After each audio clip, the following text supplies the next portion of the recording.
अस्सलाम वालेकुम प्यारे बच्चों। हमारा सब्जेक्ट है इंग्लिश, क्लास है 10th। तो आज हम पढ़ने जा रहे हैं एक स्टोरी। इसका नाम है पापाजी's मौत। स्टोरी पापाजी's मौत is an extract from The God of Small Things.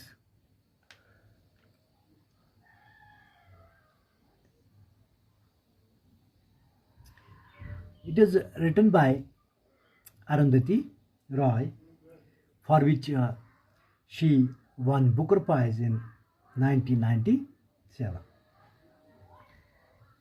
Moth mainly comments on the relationship shared by Mamaji and Papaji. Mamaji यानी ग्रैंड मदर, पापाजी यानी ग्रैंडफादर। तो आज हमें इस स्टोरी का पहला लेसन पढ़ना है। Mamaji had started making pickles commercially soon after Papaji retired from government service in Delhi and came to live in M&M. मामा जी ने इसके फ़ौरन बाद से तिजारती तौर पर अचार बनाने का काम शुरू कर दिया था। जब पापा जी दिल्ली में सरकारी नौकरी से रिटायर हो गया और M&M में रहने के लिए आ गया था। The Kochayam Bible Society was having a fair and asked Mamaji to make some of her famous banana jam and tender mango pickles. तो कोचायम बाइबल सोसाइटी एक मेला लगाने जा रही थी और उन्होंने मामा जी से कहा कि वो उनके लिए अपनी कुछ केले वाली चटनी और कच्चे आमों वाला अचार बना दे।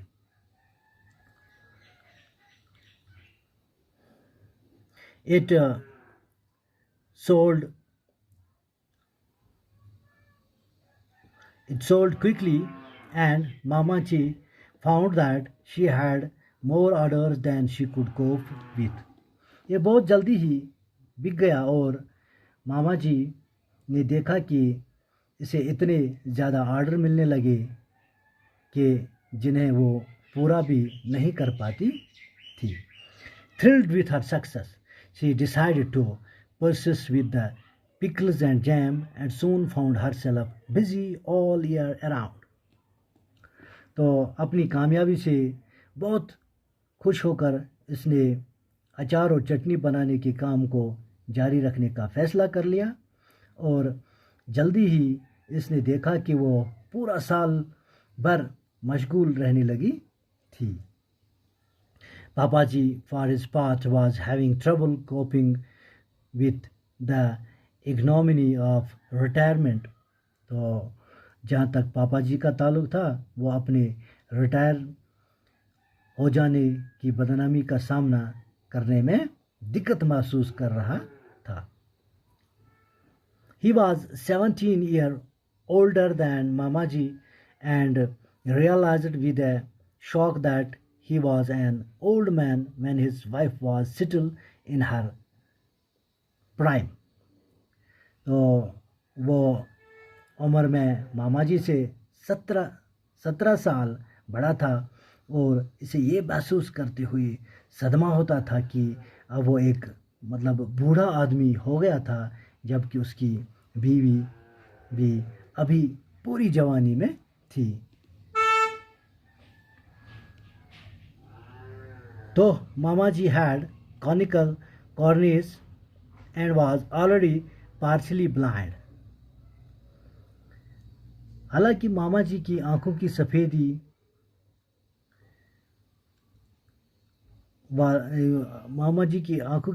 सफ़ेदी वाला जो हिस्सा था अब जल्दी से सिकुड़ता जा रहा था। पापा जी वुड नॉट पापा जी मतलब हालांकि मामा जी की आंखों की सफ़ेदी वाला जो हिस्सा था वो अब सिकुड़ता जा रहा था, और वो पहले ही तकरीबन पूरी तरह अंधी हो चुकी थी।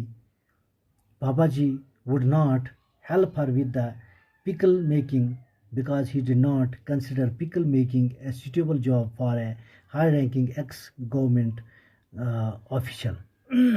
और पापा जी अचार बनाने में इसकी कोई मदद नहीं करता था, क्योंकि वो अचार बनाना एक ऊंचे रुतबे वाले साबका सरकारी अफसर के लिए कोई वाजिब काम नहीं मानता था। He had always been a jealous man, so he greatly resented the attention his wife was suddenly getting। वो हमेशा ही से ही जलन रखने वाला आदमी रहा था, इसलिए इस एहतराम पर बहुत गुस्सा आने लगा था जो इसकी बीवी को अचानक मिलने लगा था।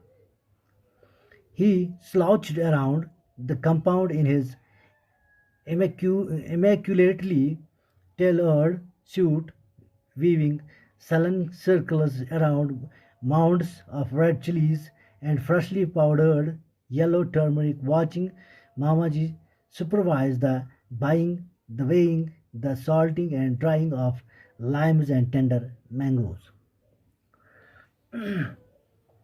बहुत बढ़िया ढंग से सिले हुए अपने कपड़े पहने आंगन में सुस्ता रहता, लाल मिर्च और ताज़ा पिसी हुई हल्दी के ढेरों के गिर्द रूठा सा चक्कर काटता रहता।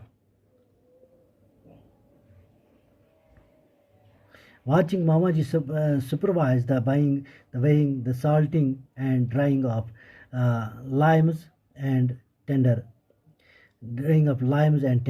mangoes। मामा जी को नींबू और कच्चे आम खरीदते हुए, तोलते हुए और इनमें नमक मिलाते हुए और इन्हें सुखाते हुए देखता रहता। Every night he beat her with a brass flower vase। हर रात वो इसे एक पीतल के बने फूलदान के साथ पीटा करता। The beatings weren't new. What was new was only the frequency with which they took place। One night, Papaji broke the bow of Mamaji's violin and threw it in the river। मतलब कि ये पिटाई कोई नई बात नहीं थी, वो अक्सर इसको पीटता रहता था। एक रात पापा जी ने मामा जी के वायलिन की कमान को तोड़ डाला और इसे दरिया में फेंक दिया। Okay, thank you.